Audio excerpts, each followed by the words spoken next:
22મી જાન્યુઆરી અયોધ્યામાં ભગવાન શ્રીરામની પ્રાણ પ્રતિષ્ઠા મહોત્સવ યોજવામાં આવશે, જેને લઈને દેશભરમાં ઉજવણી પણ થઈ રહી છે.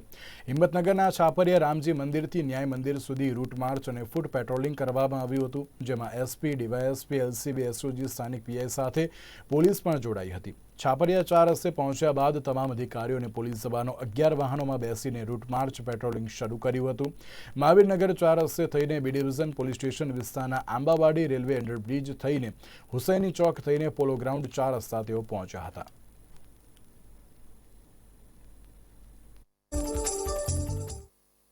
બાવીસ તારીખે અયોધ્યા ખાતે જે રામ જન્મભૂમિ ખાતે પ્રાણ પ્રતિષ્ઠા મહોત્સવ છે, જેના તકેદારીના ભાગરૂપે હિંમતનગર શહેર તેમજ સાબરકાંઠા જિલ્લાના અનેક વિસ્તારોમાં નાના મોટા કાર્યક્રમો ઉજવણી થનાર છે. જેના ભાગરૂપે આજે અમે છાપરિયા રામજી મંદિરથી લઈ અને એ ડિવિઝન પોલીસ સ્ટેશન વિસ્તારમાં તેમજ બી ડિવિઝન પોલીસ વિસ્તારમાં પોલીસનું ફૂટ પેટ્રોલિંગ અને રૂટ માર્ચ કરી છે. અને બીજા પણ જે ઈડર, અમારા વડાલી વગેરે જગ્યાઓ પર આ પ્રકારની રૂટ માર્ચ અત્યારે ચાલુમાં છે.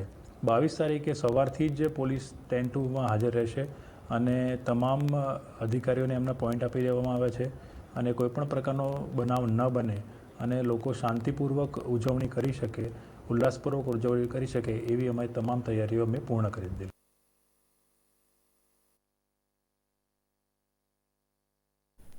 અયોધ્યામાં રામ મંદિરના પ્રતિષ્ઠા પર્વની ઠેર ઠેર ઉજવણી થઈ રહી છે, ત્યારે અમદાવાદમાં પણ ઠેર ઠેર આ પર્વની ભવ્ય ઉજવણી થતી જોવા મળી રહી છે.